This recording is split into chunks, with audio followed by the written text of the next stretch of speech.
everybody's doing well, staying home, safe and healthy, and of course, hopefully your business is moving forward every day, at least a little bit. Remember, every day, forward momentum. It doesn't matter how far, where you go every day, but make sure it's moving forward and growing and reaching out to people, because it will all pay off in the long run. But today I want to go into specifics. So when I talk to agents, they want to know, I give them general ideas of talking to customers and past clients and sphere of influence and for sale by owners. But I want to give you today specific things, exactly what I think, a minimum of what you should be doing every day, a little bit with social networking and connecting with your sphere of influence. So get a pen and paper ready, or pencil. So if you want to change some of these numbers and increase what you want to do each day.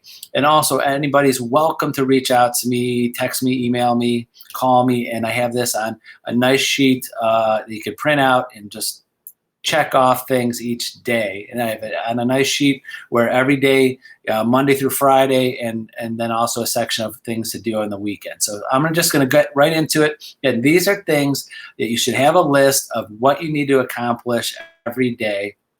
And I'll give you a few things once a week. So, of course, everything is about prospecting. It's right now, that word prospecting is more along the lines of just checking in on people. Check in on people and connect with people. That's what you should be doing, is connecting with people, not really prospecting, but just at least reaching out. So here it is. So start number one. We're going to go right into social network. And of course, a lot of us, and if you're watching this on my Facebook page, a lot of us use Facebook. So we'll just stick with that. There's so many other social networks. You got the Instagram and all of anything else that you think that you use that connects with people. But most of us at each are using Facebook and Instagram. So first thing, every morning, number one is post something motivational, something special that resonates with you. And this is everything I'm telling you is not automated. Please don't do anything automated. You can, but this, with the list I'm giving you, is specifically things you're going to do individually today, not put on an automated system. So number one, pick out a motivational quote for the day. The reason, especially in these times, you got to pick out something that's relevant to today.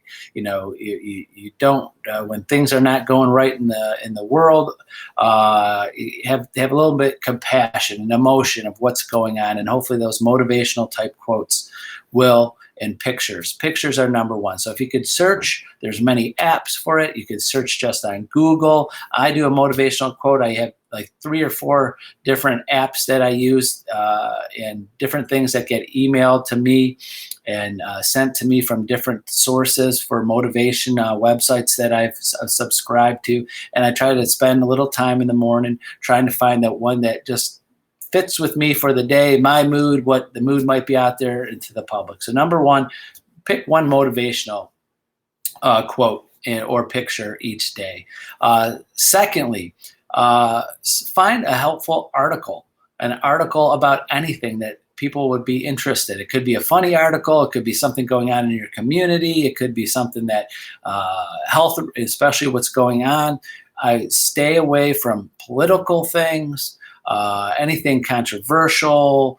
I know I have a lot of agents on my Facebook page, and I see a lot out there, and I know we all have our views and our opinions and things like that. My opinion is keep those, when you're trying to build your business, is to keep those to yourself. You should, if you want, you could have 2 pages of that, because remember, whatever your view is about something, there's someone that has another view of something. In theory, if it's something that's very controversial, it could knock out half of your database that doesn't want to do business with you because you're posting certain controversial things. Again, this is my opinion. You should have a second page for that, for friends, relatives, or you could use your security settings and how people view things and see things, and keep those things to a minimum, to just the people you want to see them, not your whole sphere of influence. So again, number one is post something motivational in the morning. Number two is post some type of article that's something someone would want to read, that's interested in what's going on to help them in their lives, help or interested for them to read, something funny. That's always something good you can do. So those are the top two things. Number three, 10. Put a number 10, 10 things, 10 comments, 10 people you should interact with, a minimum on your Facebook page. So read through the articles, read the posts, and find someone in your sphere that is a past customer, friend, relative, and you should be trying to, and I know with the Facebook feeds and how they pull up on your Facebook sometimes is you get the same people over and over, but you got to spread that out. Try to connect. The whole point of commenting for people, of course, one, comment on the people you want to comment on because you just like to communicate with them, but you should be picking 10 new people every day to comment something on their Facebook page. Something that's positive, a sympathy, a congratulations, something to get your name. They see your name in their feed. So you could see that they commented on something of yours, or of course, reply back. So communicate with 10 new people every day. 4 is send direct messages to some of those people. So again, a lot of us, we get comments on our posts, and those are great. We reply to those and like those, and we enjoy seeing those, but also make a personal direct message to those people saying a little bit more. So if someone, it's their birthday, everybody sending a birthday wish on their page and a post, send them a direct message, a happy birthday. They know that you are spending the time. I know it's not much time, but it's an extra effort to get in there, click the direct message button, and send them a message. And so, with avid Facebook users, they are watching those and seeing those. You can see when they read them, see if they reply to them. And also what's great about those direct messages is as you continue to send people direct messages throughout your your year or years to come, you can see every time you hit a direct message, you can see what you sent them the last time. So it's kind of like keeps a record of your conversations of what you talked about. So I do that. I have people I send direct messages to. Some of you might be watching this right now. I personally go in there and say happy birthday to everybody that has a birthday that day and send them direct messages. And I can see that, wow, for the last 5 years, I've sent them direct messages on their birthday or said something, congratulations on things. So direct message is a good thing to keep track of what you do and when the last time and what you said to people. So now that, again, number 4 on that list is 5 direct messages each day. Now, number 5, the 5th thing on the list, 5 new friends. You should be building your database. So if you're using your regular personal page, there's a 5,000 person limit on how many friends you could have on Facebook. So make sure you're not a person that's just like friending, just friending anybody, just to friend people. But you have to do a little bit of research and see if you want those people on your list. So 5 new friends that are connected with your friends and your database of people. So you could very, very easily see when you click on someone, maybe someone that's in a feed, a post that's already posting to something that you've commented on, and you can constantly see that person. Basically, when you click on that person, you can see how many mutual friends you have. I don't know if you do that, but I definitely do that. If I get a friend request, the first thing I see, how many mutual friends do we have? And if it's just like one, maybe I'm like, wow, maybe that's kind of, is that person or a real person or a hacker? But if we have many mutual friends, so if you search and you take a little time to see some of your friends, relatives, past clients, whoever's on your Facebook, see who has mutual friends. That is like an instant, okay, you must be an okay person, and I'll accept your friend request. So it's kind of giving you authorization to send them something because you have so many mutual friends. So that's what people look for, is how many mutual friends, and then it kind of gives you the okay, not really all the time, but it gives you at least your foot in the door of why you're sending them a Facebook friend request. And then also you could send those people a direct message. So you got to come up with something personal that's good for you, that says send in a friend request and send them a direct message saying, hi, I'm Tony Geraci with Century 21 HomeStar. I'm a friend of your friend. Maybe you could see it's their mother or their brother, their friend. And I would love to be part of your network of friends on Facebook, and you could customize that to something that you want to say and be and connect with them like you would do with any meeting, any new friend or new business acquaintance or somehow. Of course, I tell all of my agents, I see so many agents that just use Facebook just to connect with other agents. That's great. It's nice to have a network of agents and see what everybody's doing and what everybody's socially and business wise, but you really should be using Facebook for your personal use of getting more business.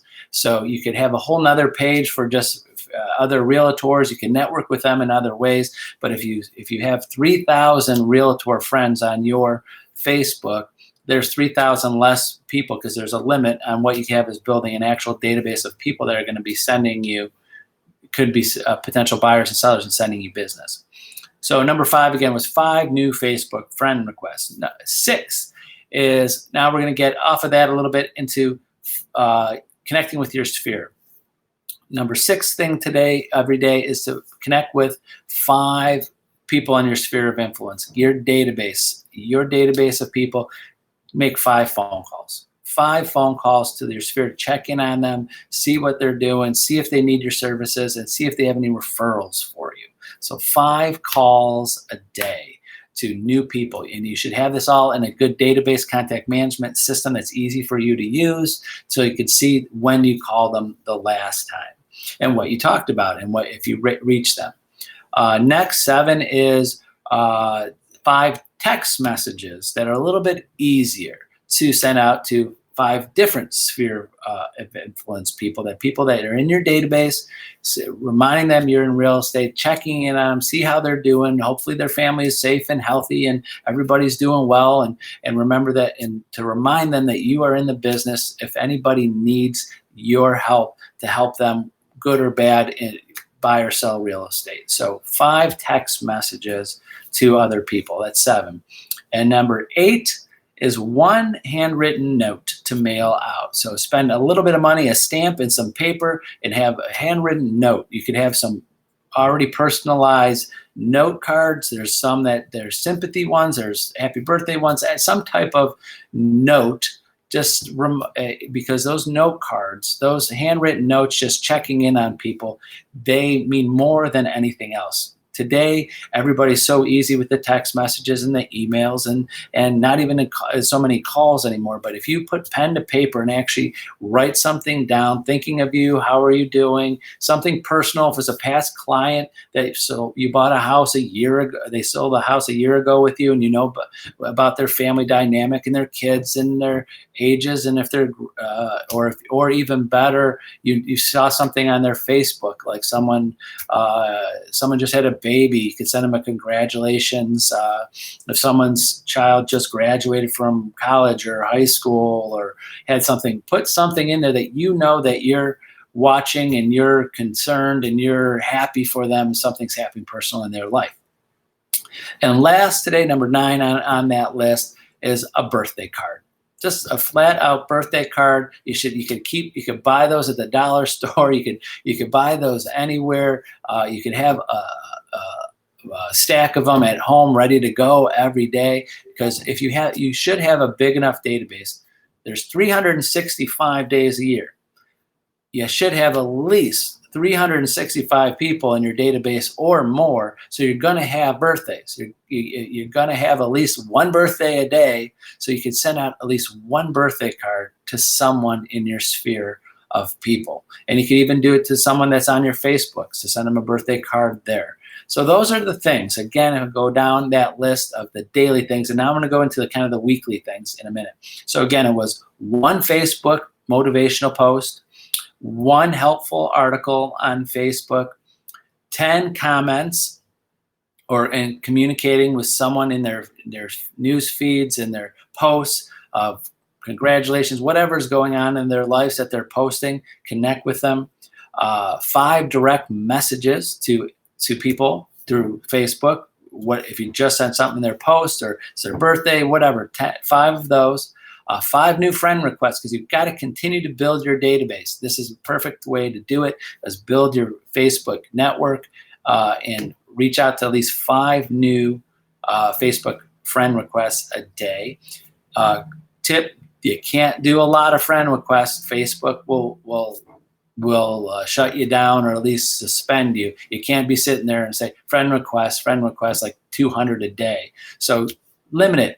Make sure you know who you're going to and who you're trying to network with. 5 calls to your sphere of influence each day. 5 text messages to other people in that sphere. 1 handwritten note and 1 birthday card. So that's your little social network or communication workout, but you could change those numbers if you want to do 10 phone calls and 10 texts and more birthdays, whatever you want. That's a minimum. What I just said was a minimum. Now, this is a weekly. So another category is just what you should be doing at least once a week. So I'll go down this list. Once a week, you should have at least 1 Facebook video about real estate and what's happening in the market, and show your expertise about what you see in the market. You could connect that with an article that you see, so you don't have to recreate. You don't have to create from scratch content. You could subscribe to many different real estate websites and news articles about what's going on. You could connect on your in your community. If in Cleveland, we have Cleveland.com. There's different articles and real estate articles. So you could do a video of your take and your experience in real estate and what articles are out there, and use that as kind of some content to go with it. So 1 Facebook video a week.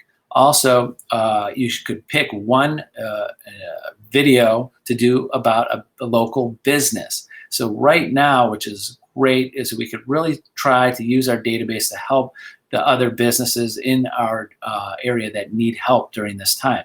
So I see a lot of agents doing a great job of promoting restaurants and other businesses that are to go, takeout, delivery, different things to help promote them, tag them, show them, and then that's a connection. It could be a business connection. So if it's a local restaurant, a mom and pop shop in your area, you could send them a Facebook message or contact them and wondering if you could connect with them on Facebook and promote their services and what they're doing. Maybe they have a special, maybe they have a coupon, maybe they have something special that they're offering that's not showing up their website, and then you're connecting people with that. Maybe they're offering a buy one, get one dinner delivered or pickup or something.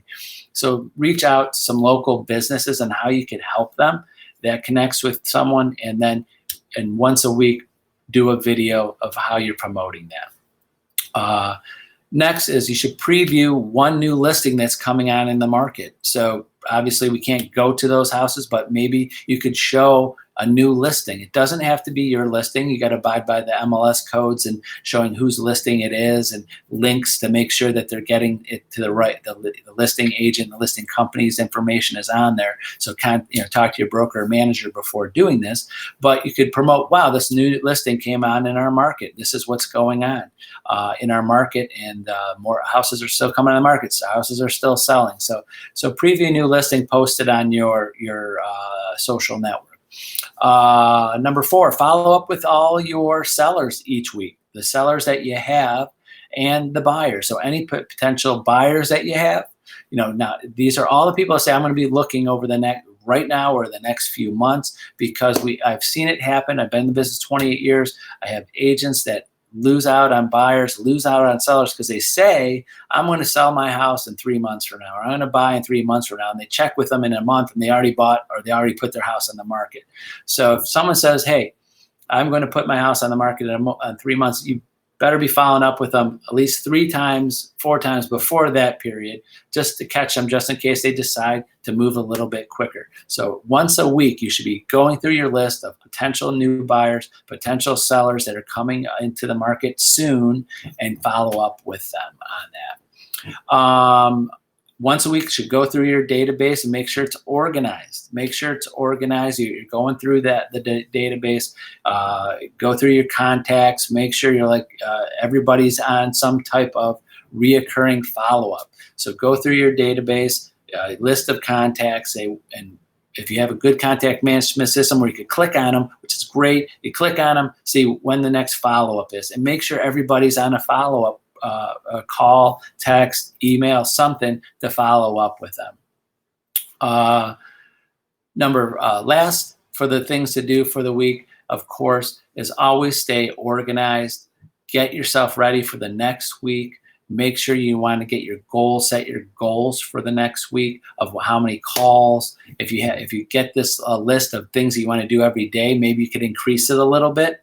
Increase it by 1, increase it by 2, do something, and then kind of track it. So see how long it takes you to do those things, those minimum amount of Facebook posts, a minimum amount of calls, texts. Show yourself and track how long it's taking to get through those, and then you can improve that. You go, wow, I could, that took me an hour and a half or 2 hours. So I really want to work 3 hours. So add that list. I want to add a few more things. And of course, do things that you enjoy doing too, that network with people, talk to people, communicate with people.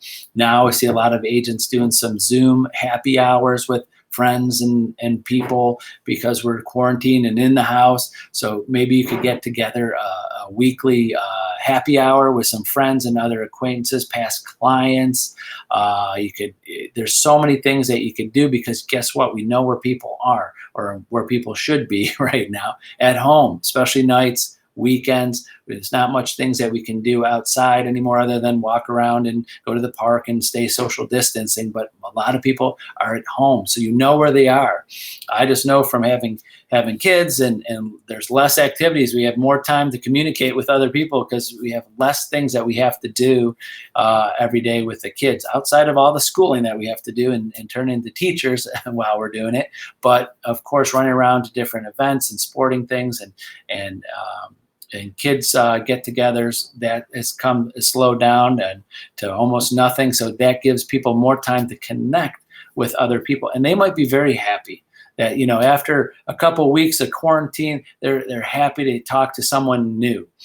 So it might be a very good time to reach out to new people, connect with not new people, but to your sphere of people that you haven't connected to in a while because they are just dying to talk to new people and have new connections because we don't know how much longer this is going. Hopefully it doesn't go on much longer for all of us, and everything is safe and everybody's healthy very soon.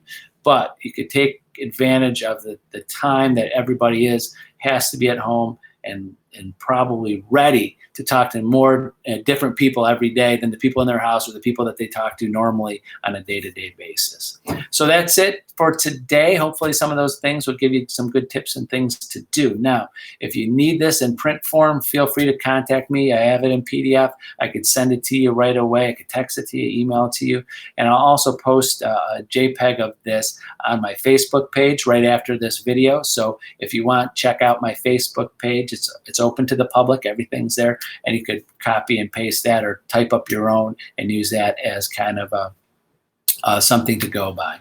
That's it. So hope everybody is safe and healthy and happy at home. Remember to use me as a resource if you need anything, and I'm happy to help. And again, tomorrow I'll have a new topic. So watch my Facebook page for my live video at 11 o'clock tomorrow. Have a great day, and we'll see you tomorrow. Bye-bye.